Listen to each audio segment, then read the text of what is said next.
Good afternoon. Should we all be doing a big stretch to wake us up after the post-lunch slumber? Good to see you all. Hopefully everybody has enjoyed a good lunch.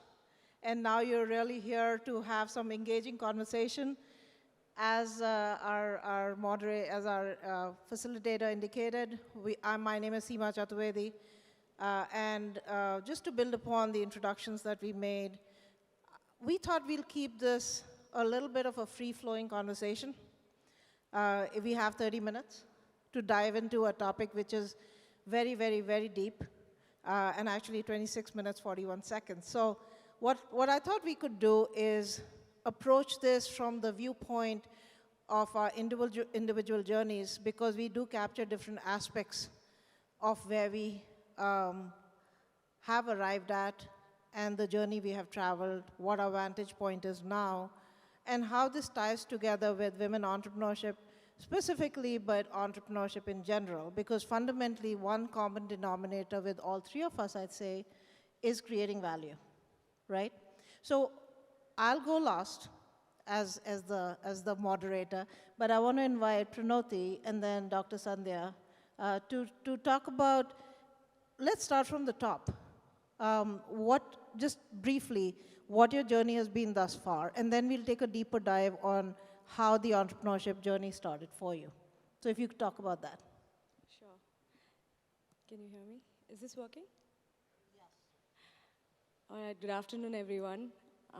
And I hope you've had a proper meal, because I'm going to now talk to you about food. And I think Sandhya is also into food. So we Rotimatic is a product which is world's first fully automated kitchen robot, which makes rotis from flour to ready-to-eat roti in 90 seconds. And it's been a 14-year entrepreneurial journey for me. I was a mechanical engineer doing product designing for a big brand. When I realized that in my personal life, I felt that this is a big problem that nobody is looking into. I think kitchen is a neglected space when it comes to engineering solutions for it.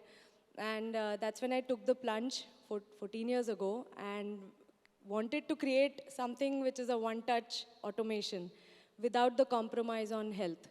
So you put your own ingredients, like you would make rotis by hand, for your daily consumption. You put the flour, water, and out comes the roti. It's all done by the product. Rotimatic. We are now in 100,000 homes, 1 lakh homes, and 150 million rotis have been made across all these machines that have been deployed.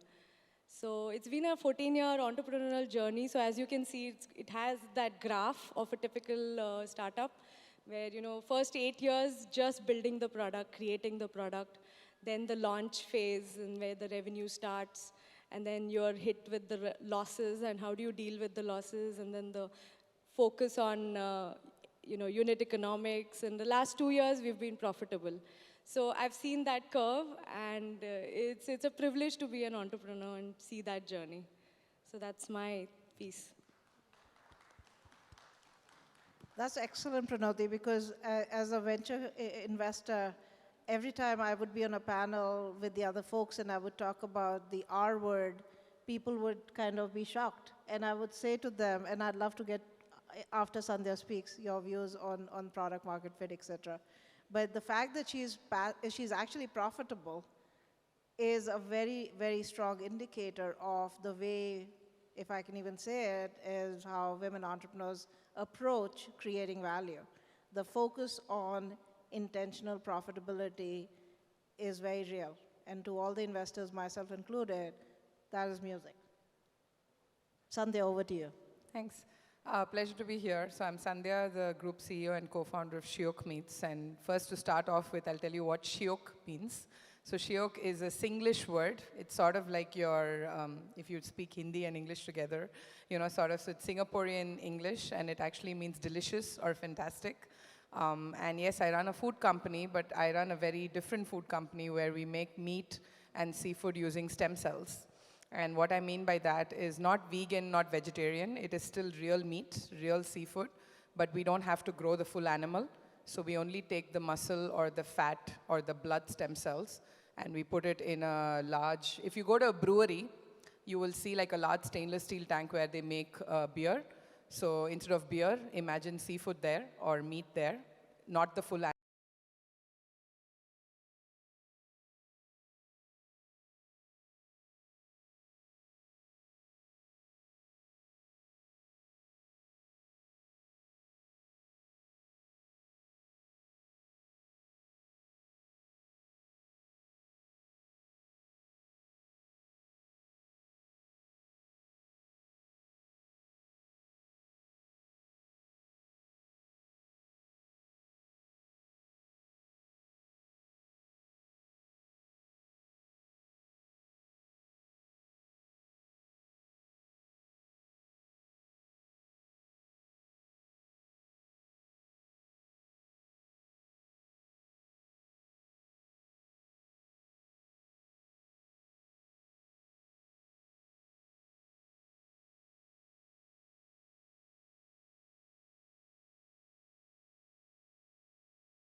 are driven by sustainability, which in our definition is gender equity and climate action. So we are trying to tell the world that if you invest with the lens that we do, you actually make superior commercial returns.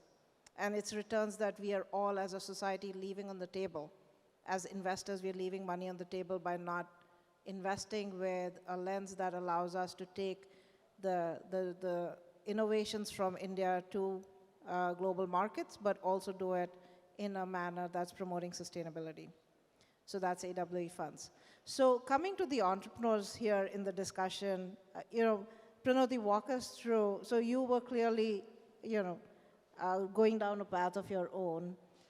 When you became an entrepreneur, you talked about an eight-year journey. Talk to us about how did that idea come to you? What motivated you to take that on as your BHAG and say, this is the problem I'm going to solve for? And how did you systematically address it? Was it a gut feel? How did you go about it in identifying? And then also touch upon some of the challenges that you faced when you identified and how you executed on your plan. Sure. So I think in the way Rotimatic journey began, I think every Indian household or every Indian person, I'll be very gender conscious here, whoever has made rotis by hand will realize the pain behind it. And if you are health conscious and you are cooking food at home every day for your family and your loved ones, there is a lot of effort that goes in to prepare a good meal. And roti being an integral part of our diets, it was a no-brainer that, okay, there needs to be a solution for this. I mean, you have washing machines, you have coffee machines, you have microwave oven, but then it stops there. So I was looking at kitchen from that perspective, that okay, me as an engineer and a product design mechanical engineer, what can I do to create an electromechanical solution? And it needed that.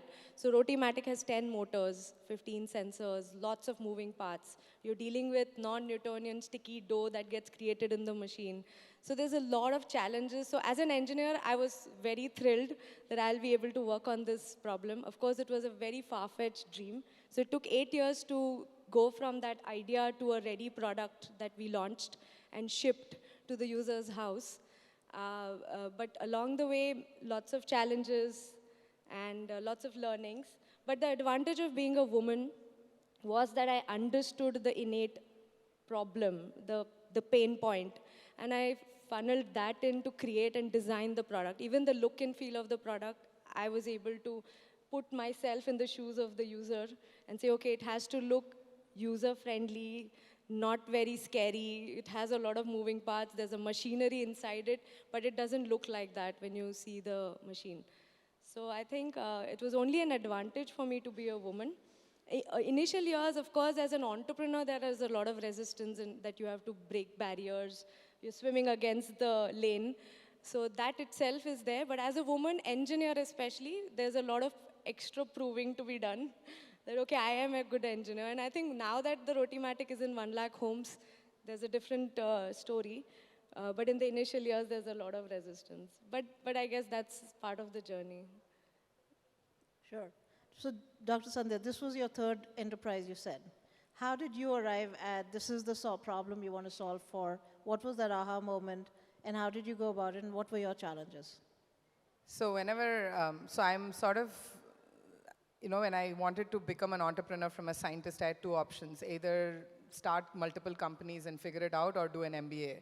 I decided to go the first route. So I did, okay, the first company, and I always heard this word called scalability. It has to be scalable, it has to be sustainable.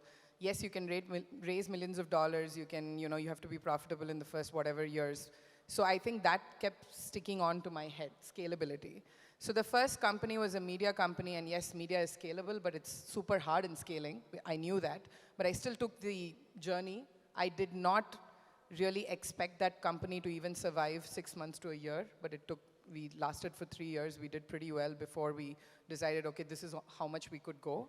But I think at the end of the day, I'm a scientist. I eat, I breathe, read, work on stem cells, now eat it as well. But literally, it was something that I know, it's in my blood. When I wake up, I know what stem cells. When I sleep, I know what stem cells. That's exactly what I did for more than a decade. And I say, I need to use that somewhere. And I know I'll be successful. But the frustration as a scientist working on stem cells was that research never left the lab. We published a paper, and it sort of ended there. But I became a scientist so that my technology can serve millions or even billions in the world. So when I heard about using stem cells for food, and this was by a Dutch professor in 2014, and this I came to know through my media startup. So I ended up interviewing him, sort of seeing what the technology was. I sort of got obsessed with it to a point where I said, I have to do something about it. So 2018, and becoming an entrepreneur isn't overnight, right? You have to discuss with your partner, with your family, can I quit my full-time job? Because that was a big safety net for me.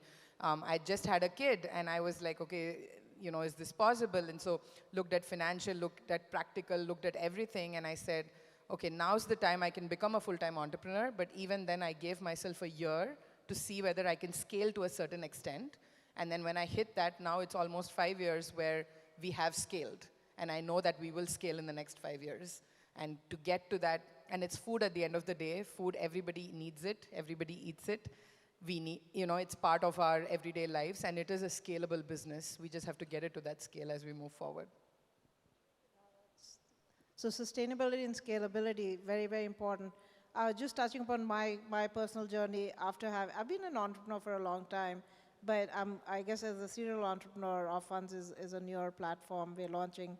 And in terms of the recognition, the aha moment was me recognizing that this, and I actually lecture now in Hopkins, it's called the underappreciated asset class of women businesses.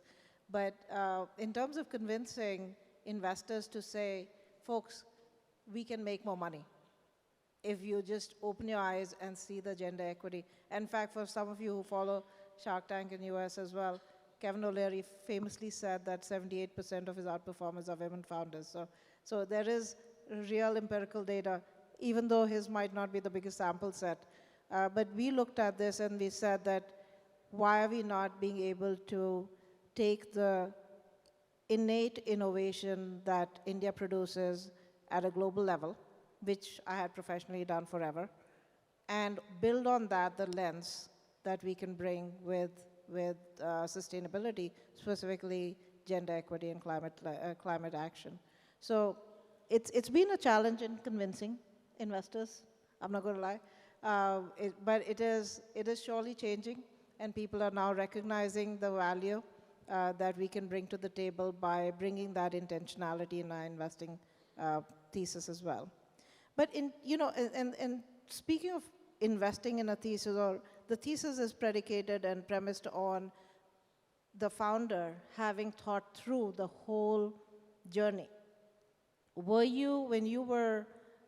there pivots? Talk to us about your journey when you were creating your Rotimatic, which I would say is 1 lakh happy families at least and more. Did you have a clear sense of where you were headed, and what did you do specifically that helped you? Did you surround yourself with mentors? Did you study the market very deeply? Did you have a lot of funding? What were some of your moats that you created around you? You clearly have a lot of patents to your name as well. Speak to us about the moats. So I think events like TIE, for example, right? Knowingly, unknowingly, it does create impact on you because you hear these things and you keep them in somewhere at the back of your mind, and then they play when you are actually, experiencing it in your own company. So along the journey, that has happened to us. And my co-founder had an exit, and I had seen his journey as an entrepreneur. So for me, it was easy access to understanding the experience secondhand, and how it happens, what are the investors in different spaces, what do they expect, how to run a business, because every phase of the 14-year journey, so every few years there was a phase shift. First phase was just the R&D journey, right? Just focus was just create the product, crack the technology, create a product. Will it even work? One click, roti comes out. Will people like the roti? Is it going to be a nice, every 100% puffed roti every single time? Lots of technical challenges to deal with because we are giving users the freedom to pick their own ingredients, put whatever flour type, it'll make a great roti. So those were the initial years. Then came the whole journey, how do you go to market? And every phase of the company, even the manufacturing phase, right, to produce a product like this, there is no common reference that, okay, like what you did with this product, do the same with this product. There is nothing like that. So we had to we had to create a lot of things along the way. And each phase of the journey, events like TIE and building a network with the think tank or advisory, knowingly, unknowingly, it was happening. It was very hard to find mentors who were officially our mentors or officially giving us advice because they had also not seen this.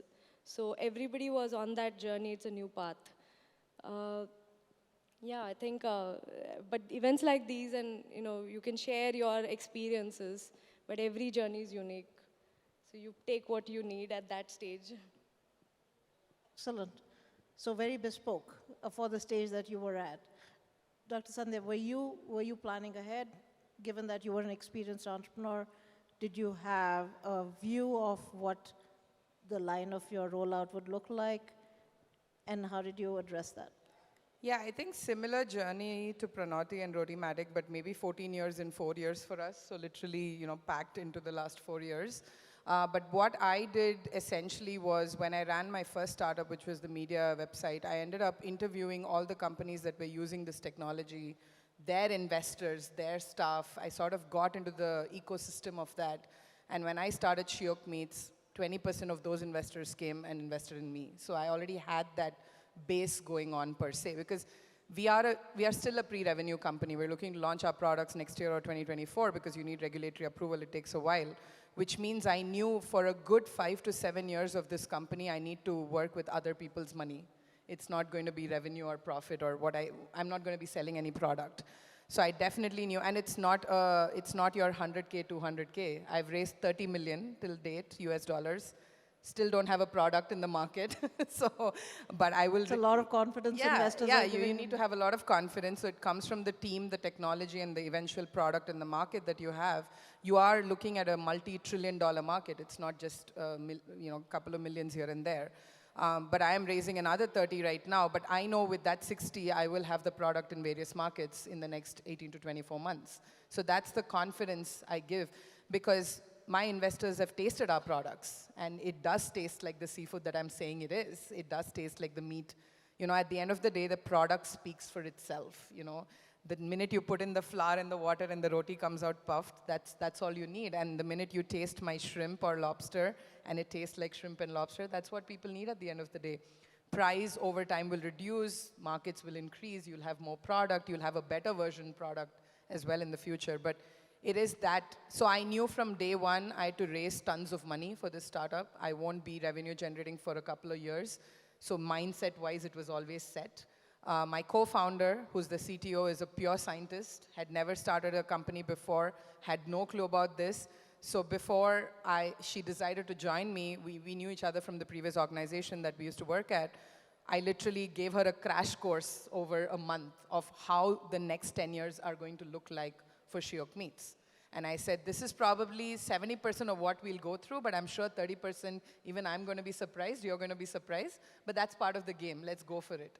And she's still my co-founder, very active. We both are still in the company, and we both are extremely passionate. But that prep with her has helped sort of take us to this. And when something has happened that I told her would happen, she'll be like, Sandhya, you told me this would happen. And I'm like, yeah, but you're ready now. You knew it would happen. You're ready. You're not shocked. Go through it. Let's go through it, because entrepreneurship is a wave. And most of the time, the wave is downwards, not upwards. And sometimes, unless you have some really good, and I talked about the need for co-founders. Both of you have great co-founders. And it is a lonely journey, as all of us in this room know, because we've lived it at some point of our life. So, for us, the issue became true to thesis and true to form. How can we have orphans really drive impact? And by setting a roadmap of helping 30 million women gain agency, for us was a BHAG and a goal that we set. But with the recognition that we wanted to try and target like close to a 30-35% IRR, so we were targeting top decile returns. In doing that, what we've done differently is engaged a community.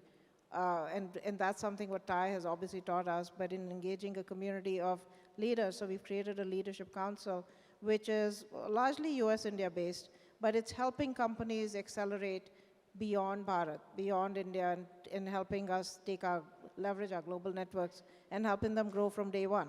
And that's become a very big differentiator for us in terms of our ability to execute on what we say we do with smart money. So in terms of the experiences that all of us have had, but again, going back to you, Pranoti, what advice can you share with some of the younger women entrepreneurs or even entrepreneurs in terms of what you've learned through your journey? And what are the top 3 takeaways or top 2 takeaways? I know I'm putting you in the spot here because we never talked about this, but what are the must-haves and that you think you should absolutely have in setting this course right? Because clearly with the amount of money both of you raised, you've made people believe in your story, right? So what's your advice? I think everybody knows this formula. It's just that I've lived it and I now know that, yes, it is the right formula. I think as an entrepreneur, the main thing you can hold is resilience and the perseverance. You just have that, to show that grit. Just go one day. Nobody knows what's right, what's wrong. Nobody has the future written down anywhere. So you have to craft your own path. And I guess as an entrepreneur, you just have to keep doing that. Just stick to it, have that faith going. And it'll be challenged many times through all your various journeys, as a mother, as a daughter, as a wife, as an entrepreneur, as a colleague, employer, employee, whatever, So just stick to that. I think that's a known formula, but I've lived it. So it's a long journey, and I think problem solving is the key.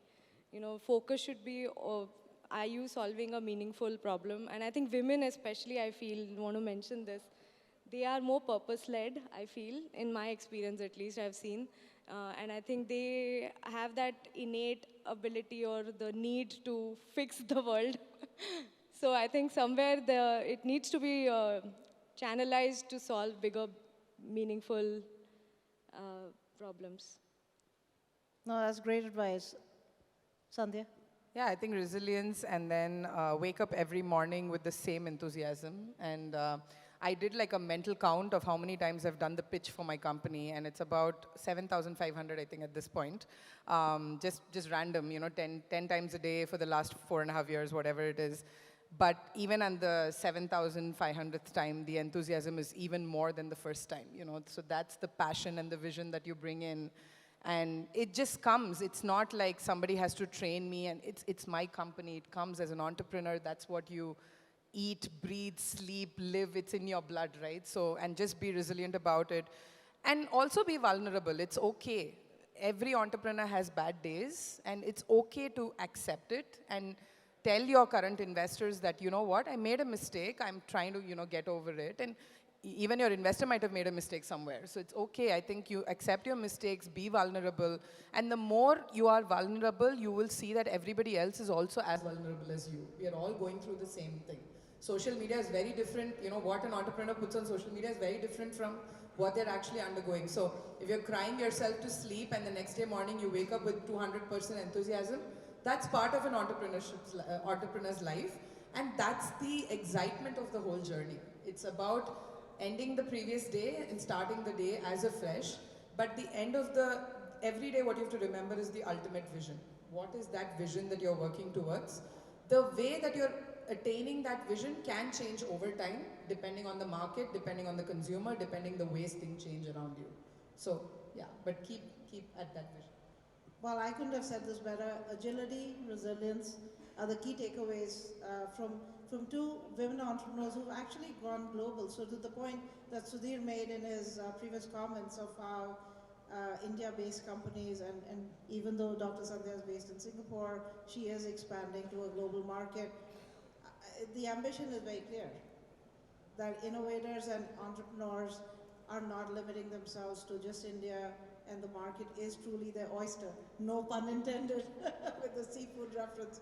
So we will also end on time. That's another thing we all take pride in. And truly appreciate everybody's attention here.